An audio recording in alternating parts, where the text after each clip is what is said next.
Bonjour, je suis Yuri Burati, le directeur général de la filiale dédiée aux monuments historiques du groupe Angélis. Aujourd'hui, je vais vous expliquer le dispositif Malraux, mais au préalable, je vous présenterai l'entreprise et ensuite on rentrera dans le vif du sujet. Je vous dis à tout de suite. Notre groupe, Angélis Group, est une société qui a aujourd'hui 19 ans d'expérience. Nous travaillons sur des fiscalités telles que le monument historique, la Malraux, le déficit foncier, le Pinel ancien et le de Normandie.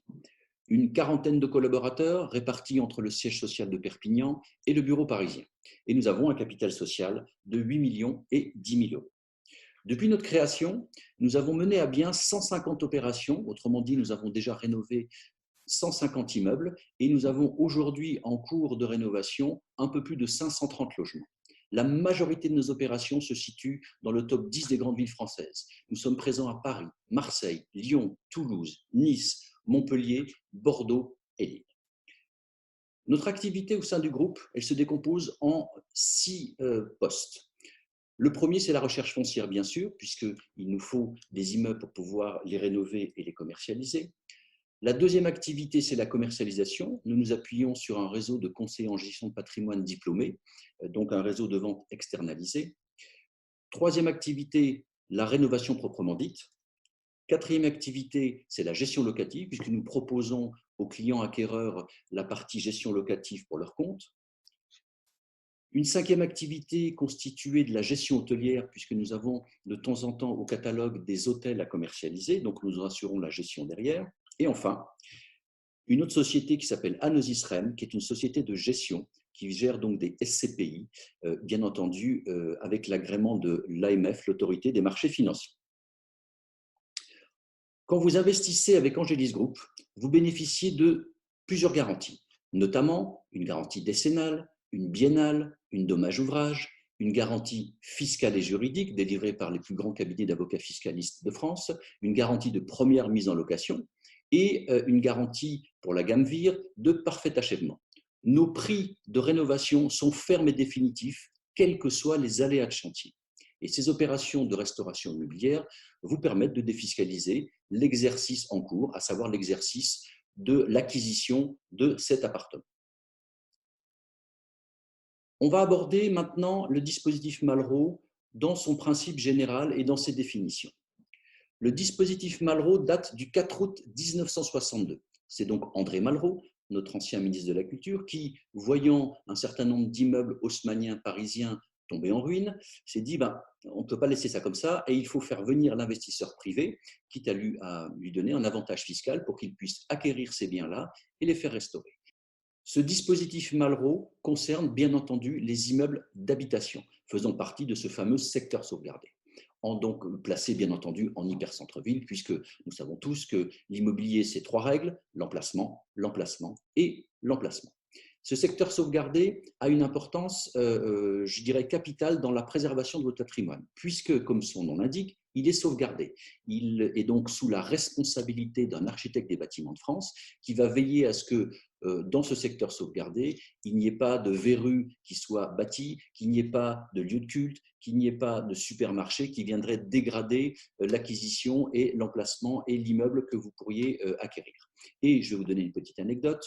Vous prenez la ville de Bordeaux, qui est un des plus grands secteurs sauvegardés de France, et aujourd'hui, vous avez un tram qui circule dans Bordeaux depuis la gare, qui passe par le quai de la Grave, devant le pont de Pierre, jusqu'au miroir d'eau. Eh bien, à l'époque, quand M. Juppé, ancien Premier ministre de France, avait ce projet de créer ce tram avec Alstom, lors d'une réunion entre Alstom, le maire, donc M. Juppé, et l'architecte des bâtiments de France, il s'est avéré qu'il fallait positionner l'alimentation électrique des trams, les caténaires, les fameux fils électriques là, que l'on voit dans certaines villes. Eh bien, l'architecte des bâtiments de France, dans la mesure où le tram passait par ce secteur sauvegardé, a interdit à M. Juppé et à Alstom d'alimenter son tram en s'appuyant sur ces immeubles. Et donc, aujourd'hui, tous les gens qui prennent ce fameux tram à Bordeaux n'imaginent pas que l'alimentation électrique qu'il y a aujourd'hui, qui est faite donc par les rails, eh bien, elle est uniquement due à la protection de ce secteur sauvegardé par l'architecte des bâtiments de France. Donc, vous l'avez compris, la rénovation de ces immeubles dans ces secteurs sauvegardés est autorisée, elle est suivie par l'architecte des bâtiments de France. L'avantage fiscal lié à ces acquisitions est assis sur la valeur des travaux de rénovation et constitue une réduction d'impôt, c'est-à-dire que c'est un montant que l'on enlève de l'impôt à payer. Enfin, l'opérateur, donc le promoteur, on va dire, doit présenter son projet de rénovation à la DRAC, la Direction régionale des affaires culturelles, pour validation. C'est-à-dire que la DRAC va vérifier si l'opérateur rénove dans les règles de l'art son immeuble, va imposer ses contraintes et va nous donner l'autorisation de commercialiser ces biens sous le cadre du dispositif Malraux. Et il existe deux façons d'investir en Malraux. Tout le monde a entendu parler de la Malraux VIR, qui veut dire vente d'immeubles à rénover, et moins de gens ont entendu parler de la Malraux ASL, Association syndicale libre. Je reviendrai dans une prochaine vidéo sur la différence de ces deux dispositifs. Sachez simplement, dans le cas qui nous intéresse aujourd'hui, ça concerne le règlement des travaux. Dans un cas, la Malraux VIR, vente d'immeubles à rénover, vous devez régler vos travaux au fur et à mesure de l'avancement du chantier. Et dans l'autre cas, en Malraux ASL, vous pouvez régler vos travaux sans pour autant que le chantier ait démarré, ce qui permet d'avoir une certitude quant à l'avantage fiscal recherché. Lorsqu'on achète un bien, tout de suite, on peut décaisser les fonds de travaux sur le compte de cette ASL, et c'est ce qui fait foi fiscalement. Les avantages de ce dispositif. Donc, la réduction d'impôt, elle est assise sur le montant des travaux de rénovation. Elle n'excédera pas 30%. Vous avez d'autres types de Malraux qui ont une réduction fiscale de 22%. J'en parlerai pas aujourd'hui, je parle que de la réduction fiscale maximum à hauteur de 30%. Vous devez vous soumettre à un plafond de travaux de 400 000 € maximum. Et vous devez dépenser cette somme dans les 3 ans qui suivent le dépôt du permis de construire, ce qui fait 4 ans en tout, puisque imaginez si nous déposons un permis de construire en 2020, c'est la première année, plus 3 ans, 2023, 20, 23 en totalité, ça fait bien 4 ans. La dépense travaux peut se faire donc sur 1, 2, 3 ou 4 années pour donc les Malraux ASL. Et le montant dépensé par année peut excéder 100 000 €. C'est-à-dire que vous pouvez décaisser, mettons, 400 000 € en une seule fois la première année parce que vous avez 120 000 € d'impôt. 400 000 fois 30%, ça fait 120 000. Vous pouvez décider de décaisser 150 000 € et dans ce cas-là, 30% de 150 000, ça fera 45 000 et vous aurez votre réduction d'impôt à hauteur de 45 000. Et la dépense des travaux, en revanche, sur une Malraux dite VIR, elle se fera en fonction de l'avancement du chantier et vous ne pourrez pas décider du montant que vous souhaiterez décaisser sur chaque année puisque c'est l'avancement du chantier qui guidera le décaissement des travaux. Depuis le 1er janvier 2017, tous les permis de construire qui ont été déposés postérieurement à cette date concernant le dispositif Malraux permettent de faire un report du gain fiscal non utilisé. Je prends un exemple simple. Vous avez 5 000 € d'impôt, allez, on va dire 10 000 € d'impôt. Eh bien, lorsque vous décaissez 50 000 € de travaux, 30% de 50 000, ça fait 15 000 €. Donc, vous avez un delta de 5 000 € qui n'est pas utilisé. Eh bien, sachez que ce delta de 5 000 € peut se reporter 3 ans durant. Donc, ça veut dire qu'en réalité, on peut allonger la réduction d'impôt au titre du dispositif Malraux, 4 plus 3, ça fait 7 ans. Donc, ce qui permet d'être beaucoup plus souple que les Malraux précédentes avant le 1er janvier 2017, où nous devions dépenser 4 fois 100 000 par an et qu'il n'y avait aucune possibilité de ce report. Enfin, l'avantage du dispositif Malraux, c'est que évidemment, on est hors condition de ressources des locataires, on n'a pas de secteur type Pinel A, B, C, et puis on n'est pas soumis à un plafonnement des loyers. En revanche, il y a une contrepartie, évidemment, et la contrepartie est la suivante. Elle est sur 3 points. Vous avez l'obligation de louer en location nue cet appartement que vous avez acheté dans le cadre de ce dispositif pendant 9 ans. Et il faut que ça soit l'habitation principale de votre locataire. La location doit intervenir dans les 12 mois qui suivent l'achèvement de ces travaux. Et enfin, pas de location à un membre du foyer fiscal, un ascendant ou un descendant. On va voir par un exemple comment fonctionne le dispositif Malraux et vous verrez que c'est relativement simple. On va prendre l'exemple d'un client, 28 000 € d'impôts, et il fait un investissement dans lequel il fait réaliser 150 000 € de travaux au titre de travaux de rénovation éligibles au dispositif Malraux. Bien entendu, l'acquisition de son bien sera faite dans un secteur sauvegardé et il fera partie d'une copropriété dans laquelle tout l'immeuble sera donc rénové. En 2020, il décide de payer 40 000 euros de travaux. Son gain fiscal, c'est 40 fois 30%, 30% étant la réduction liée au dispositif Malraux. Donc, il aura un gain fiscal de 12 000 euros. Exercice 2021 venant, pareil, le client décide de payer un peu plus puisque les travaux ont avancé de manière importante. S'il est en VIR ou s'il est en ASL, il a décidé de payer 60 000 euros parce qu'il a un pic de revenus, et bien dans ce cas-là, les 60 000 euros génèrent 18 000 euros de réduction d'impôt. Enfin, en 2022, le bien est livré, donc il solde ses travaux, et bien il va solder les 50 000 euros de travaux restants, et bien l'effet de levier, 50 000 fois 30%, 15 000 euros. Ça veut dire que ce client-là, ayant réglé 150 000 euros de travaux, aura un effet de levier à hauteur de 30%. Il n'y a pas de surprise. Petite chose concernant le prélèvement à la source. L'administration fiscale sera au courant de votre investissement Malraux en mai de l'année suivante. Je prends un exemple, vous investissez en 2020, eh bien vous déclarez vos revenus 2020 en mai 2021, donc l'administration fiscale sera au courant de votre investissement Malraux en mai 2021 et vous aurez votre avantage fiscal lié à l'exercice 2020 en septembre 2021. Il n'y a pas de possibilité de diminuer son prélèvement à la source puisque le prélèvement à la source est lié à la variation d'un revenu imposable et non à une réduction d'impôt. Donc, ça suppose qu'il faut donc que vous régliez le montant de vos impôts au titre du prélèvement à la source, éventuellement les remboursements bancaires si vous n'avez pas fait un différé, et un an après, grosso modo, suivant l'année d'acquisition de l'exercice N, eh bien, vous aurez votre avantage fiscal. Côté trésorerie, voilà comment un investissement Malraux fonctionne.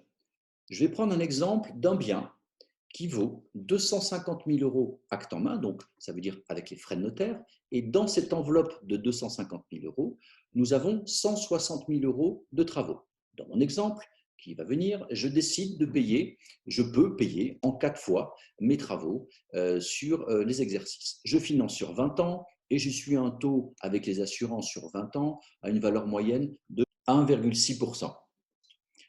Une petite anecdote qui est intéressante, je trouve, l'immobilier, quel que soit le dispositif fiscal, c'est un des rares produits sur lesquels vous pouvez investir sans avoir de sous, puisqu'on lève des fonds auprès de la banque, ce qui ne serait pas le cas d'un produit d'assurance vie ou des actions achetées, où là, il faut que vous ayez les sous pour pouvoir acquérir. L'immobilier, profitez de l'effet de levier, profitez encore des taux qui sont relativement bas pour vous créer un patrimoine qui est, somme toute, intéressant et qui va générer, bien sûr, des compléments de retraite qui sont, à mon sens, indispensables.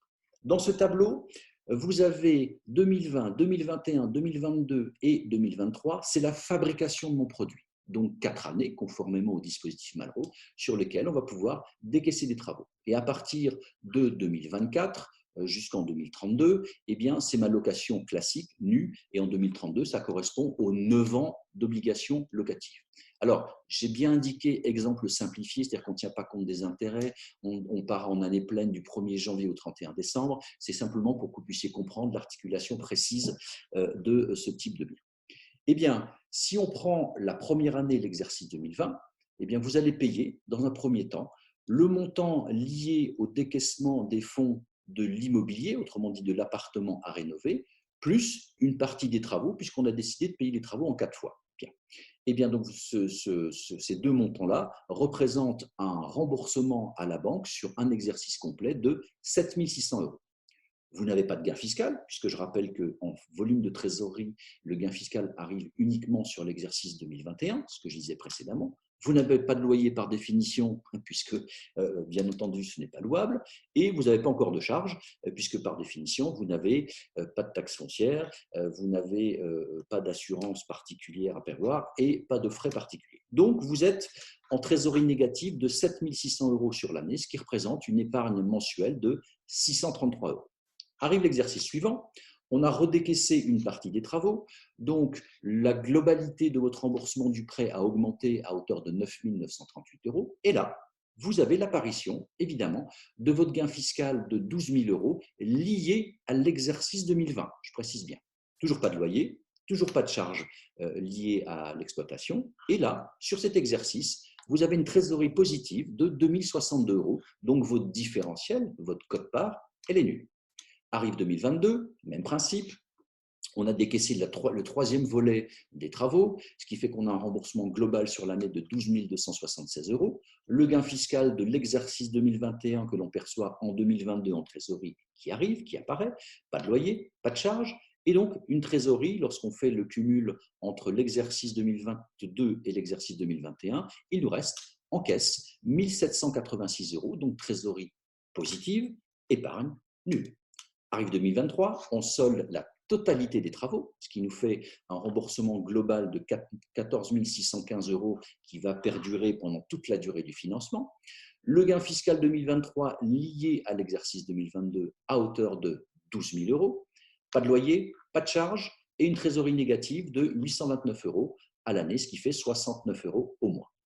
Arrive 2024, votre bien est livré, vous le mettez donc en location, vous avez donc toujours le remboursement lié au prêt qui est une constante, vous avez le gain fiscal de l'exercice 2023 que vous avez perçu en 2024, et là, on a un nouveau poste qui apparaît, le poste des loyers à hauteur de 6 240 €. Et qui dit loyer, dit charge, puisque vous aurez ce qu'on appelle à prendre une PNO, une assurance propriétaire non occupant, vous aurez la taxe foncière à payer et vous aurez également les frais de gestion de l'agence immobilière qui va vous gérer votre bien pour un montant estimé à 1 268 €. C'est-à-dire que je prends 12% du montant des loyers auquel je rajoute un mois de loyer pour la taxe foncière.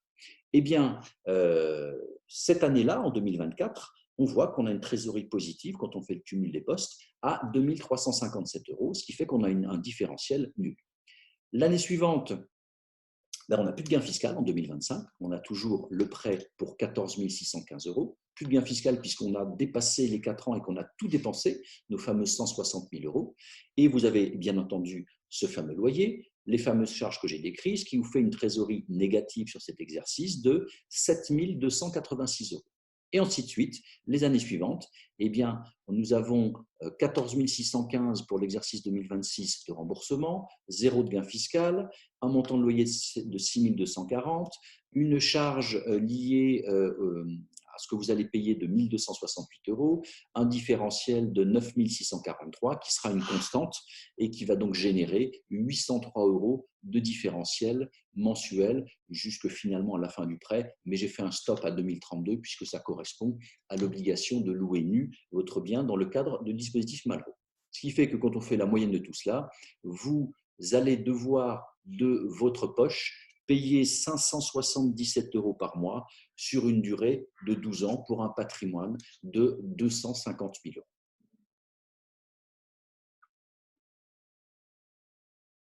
Voilà pour le dispositif Malraux. Je vais vous présenter rapidement nos opérations puisque nous travaillons principalement sur des petites et moyennes copropriétés, donc bien sûr dans des grandes villes de France avec des emplacements numéro 1 liés à ce secteur sauvegardé, puisqu'un secteur sauvegardé, c'est principalement le centre de la ville autour de laquelle la ville s'est construite. Nous prenons un soin particulier à l'aménagement et à la décoration de nos immeubles, puisque quand on fabrique un immeuble, quand on restaure un immeuble, eh bien, non seulement nous faisons le gros œuvre, le second œuvre, le clos et le couvert, mais à l'intérieur, tout est livré, prêt à vivre. Avec, comme vous le voyez, douche à l'italienne, visiophone, un soin particulier sur les parties communes, WC suspendu, cuisine équipée avec plaques vitrocéramiques, haute aspirante. Vous avez absolument tout, même les placards sont équipés de telle manière à ce que vous n'ayez absolument rien à faire et reconnaissez que ce patrimoine, eh bien, je trouve qu'il a du jus et constitue vraiment quelque chose d'intéressant à constituer. Nos opérations, on en a à peu près dans toute la France puisqu'on travaille de manière nationale. Donc finalement, il ne vous reste plus qu'à choisir, à savoir dans quelle ville vous souhaiteriez investir pour pouvoir vous créer du patrimoine générateur de revenus. Voilà, c'est fini. Je vous remercie infiniment de votre attention. J'espère avoir été clair et je vous dis à très bientôt. Au revoir.